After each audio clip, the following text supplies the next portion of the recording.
Jeffrey Epstein survival. Danielle Bensky joins me now. Danny, I'm so glad you're here. Thanks for joining me. Thank you for having me. First, I know it's difficult. It's not pleasant, but let my audience know, in whatever terms you want to discuss it, your relationship with Epstein and the apartment complex in New York.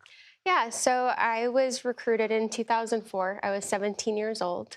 A woman approached me and said that I could make some money as a masseuse. I was a dancer. I come from the dance world. Ballerina. Aspiring ballerina. And so this woman approached me and said, it sounds like you know body work, right? You know, you're a dancer. And you should come and meet this gentleman on the Upper East Side. And so I went, and at first it started as just a job. And then my mother, unfortunately, had a brain tumor and was very, very ill. And I found the scans. I had thought that Jeffrey's money had come from the medical profession. He had all of these pictures around the house of naked women, and there was one particular sculpture that was of a brain, and we didn't really have the internet the same way that we do now, right? And so I think the only piece that was out there on Jeffrey at that point was Mystery Money Man, or Money Man of Mystery. So we just didn't have a ton of information on him, but so I had brought him my mother's scans, and the world shifted for me. He basically leveraged them and said that he would withhold care for her if I didn't either recruit more girls to massage him, or that I was going to have to do a lot more. And I did not recruit anybody. I was so ashamed of what I was already doing there. And so basically, the exploitation increased after that. Yeah, I mean, the abuse increased. I mean, it was full-blown sexual abuse, and for a year. And once I knew that my mother was going to rehabilitate and be okay, I was able to extricate myself from that position. But you have to remember the incredible manipulation. It was a systematic manipulation that would occur. Even from the very beginning, he would talk about other ballet dancers that had been to the mansion, and how like ABT was amazing. And he had so many girls that were masseuses from ABT because they ABT knew American Ballet Theater. Okay. Yeah. I don't know if any of this is true, of course, but he would talk about these big ballet companies, and of course, part of me was like, well, that's my world. I understand that world. He might be entree into this world. Might give me credibility or introduce me to people. And he said that he would often use that piece that was always, oh, do you want to meet a ballet master at New York City Ballet? I know everybody. And of course, those were people that I admired quite a bit. And so he was looking for the way in all the time, right? I never quite found it with me until he had the brain scans. And then that piece, you could feel the shift in the room where I knew... Change the power dynamic. The power dynamic, that's exactly right. And the abuse of power was extreme. So from that moment forward... So for you and those in this very unfortunate community of survivors, what do the Epstein files represent to you? And what do you think they will teach the American public if they are ever fully released? I see my 17-year-old self in those files. I see, for I think many of us survivors, looking at who we were then with all of our hopes, all of our dreams, all the things that we were aspiring to, all the promises that he made. I think that it brings us right back to that place.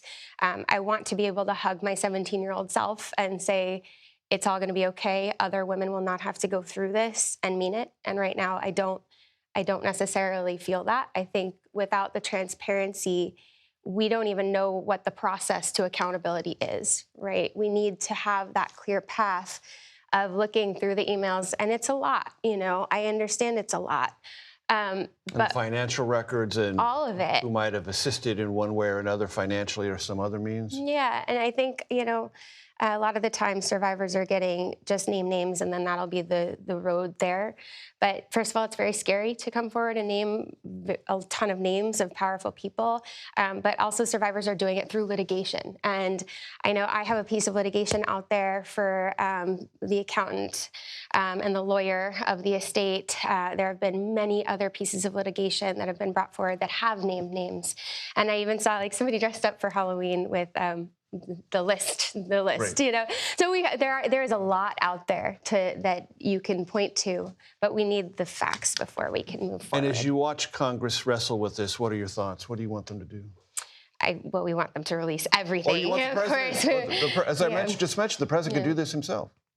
It would be great. I mean, it's, again, for us, you've heard it so many times, right? We talk about this on every, like you've heard from a ton of survivors. There are 1,000 of us, and we always say this is not political.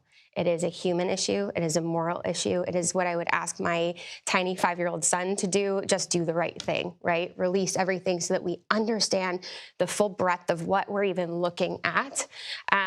So I just hope that everybody does the right thing so that anybody who has done any harm is just brought in for accountability and so that we can see some justice. I want to play for you sound yesterday from Meet the Press, Republican Senator John Barrasso. Please listen.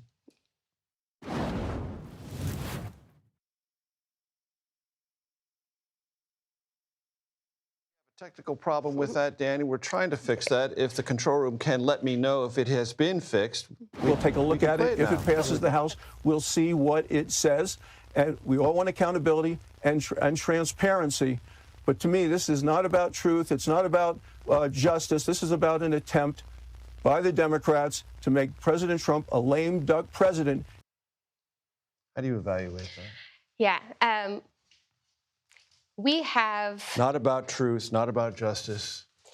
We have survivors on both sides. We have of the aisle, politically. Republican, we have Democratic, we have some that don't want to be political at all and are like, I don't follow politics. Like, we are so human. And so I think in looking at that, we even have had survivors step forward and say, I voted for Trump. I am a Republican, right?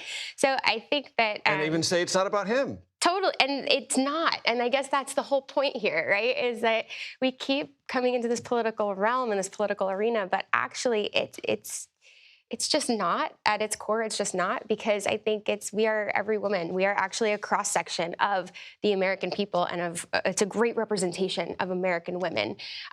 When you look at our faces, we are all races, religions, creeds, political affiliations, and our stories are pretty close, I would say, for a lot of us, and we didn't know each other going into this.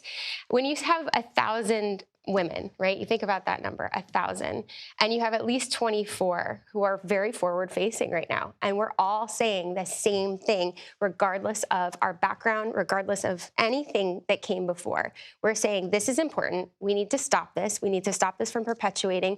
For those girls who I'm a choreographer. I teach dance, and I often, I'm teaching the girls that were the age that I was. And so I'm watching them and I'm thinking to myself, we just have to make it safer for them. We have to make sure that, every once in a while I'll overhear something and I'm like, that feels really unsafe. That feels like a really hard position that you've been put in. And it just takes me right back to my own trauma. And I think we just have to make sure that they're growing up in a very, very safe world. Danielle Bensky, I appreciate your time. Thank you so much. Thank you for having me.